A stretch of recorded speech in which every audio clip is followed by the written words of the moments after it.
discover some special techniques. It's about 12 o'clock, and I'm about ready to smoke some meat. Get my pad here all cleaned off, and I'm just going to bring out the brisket. Before we get to this point right here, look how beautiful it is. Before, I want to show you guys exactly what it is to take just to get to the point before we go out there and kick this fire into gear. For the meat to look this good, there's some special techniques that I came up with to make this meat be treated in such a way that it is going to be great on the fire. Let's take a look. Alright, Ruby, I got you out here, so I want to show you how to tenderize some meat here. And I'm so ready, George. I know you want to be, this is my new little trooper to do this. So I want you to basically just to go ahead and maybe like massage it, because a lot of brisket needs a certain kind of like massage to make it work. Like, yeah, get more into it. Like, yeah, like massage. See, part of it is it's pretty heavy, isn't it? Yeah. Oh, it's yeah. Pretty heavy for. That looks really.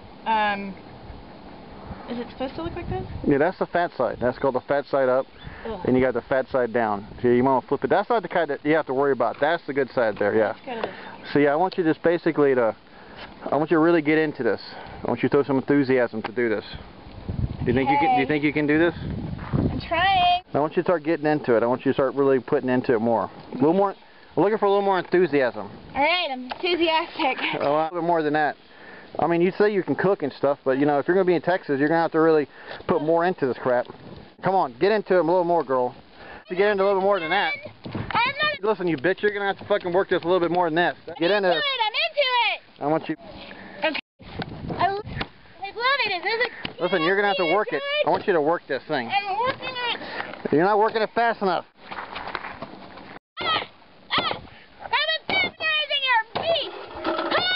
Listen, stop. Hey, fuck it.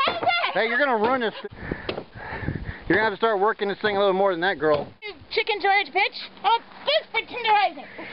Come on. In the corner and tenderizing. And good job, but you're going to have to really get into this. Listen, come back here, dumb bitch. Get back. You do a good job. How am I doing with this for tenderizing? How's that? This. George, huh? I apologize for that last scene right there.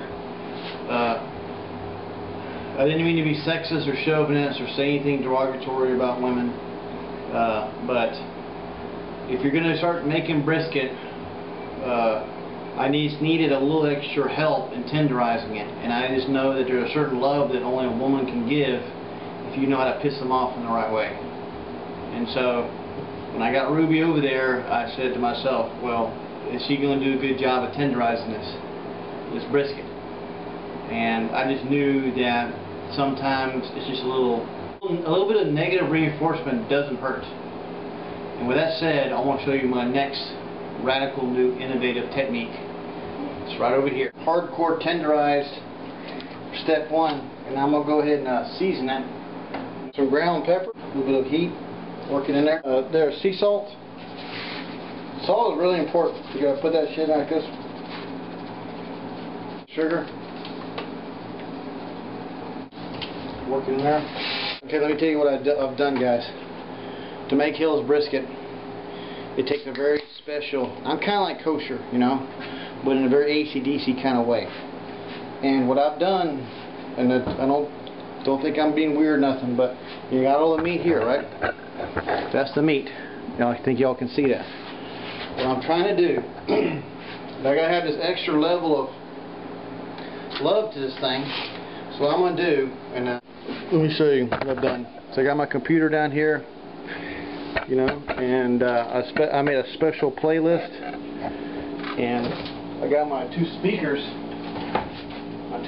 here in my. I got the two speakers in my refrigerator, and I'm putting my brisket in there. I don't know if y'all can see this. But between this speaker and this speaker alone is going to play a loop that I'm going to program here on my. I'm only playing AC/DC songs that have the word hell in it, like Highway to Hell, Hell's Bells, Hell Ain't a Bad Place to Be, From Hell or High Water, There's a bunch of them, and so I got this thing programmed on my computer, and all I gotta do is just fucking push play here, and this shit's gonna go. Fuck yeah! See, this is what making fucking brisket's about. This is Hell's Brisket. It's a serious fucking deal. I'm just gonna shut this baby off and let it run all night until I wake up in the morning. Here's how you start the fire here. So you got some tumbleweed, use old cactus. There you go. Here's the fire. Boy, it's getting hot. Alright, it's time to break up the meat again. We got that fire going, and here's what we're doing. Bring this thing back out. Now I'm going to get rid of the tin foil on this dude, because I've experienced the grease will actually get so freaking hot it'll melt the tin foil or fuck it up or something. Top it off with some honey. One jalapeno there. This is for fun. Just see what happens. And this damn thing is heavy. It's like 10 pounds practically. Feels like about it. One hell of an experience. You ever tried drinking hot coffee in the middle of 115-degree weather out here? And you need your coffee? You're just sweating constantly. You wonder, what the hell am I doing this? But here it is. The fire's coals are kind of burnt down. Laid out in the grill there. I don't know if y'all can see it. So we're going back out here. We had a little crisis earlier. You know, when you have these crises, you gotta drop the camera and take care of business. Had a small grease fire. This thing is really hot. I don't know if y'all could see that in there. But it's definitely hot. I actually added a chicken with a little pan in there to get some moisture in there. Alrighty. It's been on the grill for at least, I'd say at least 6-7 hours. And we had a little trauma with the heat. It rose and it sort of went on down. But here's what it looks like. This is it. Now, I consider this done. This is the way I like my meat. I don't know if y'all can't see this, but man, remember that thing was on the whole pan there? Look at that. It has shrank down. It starts shrinking and shrinking. All that fat gets burned off, caramelized. Look at that. That's a good piece of meat there. I'd say I did a good job on this one. Oh my God. It's like crack. Good serrated knife here and to start sawing on like this.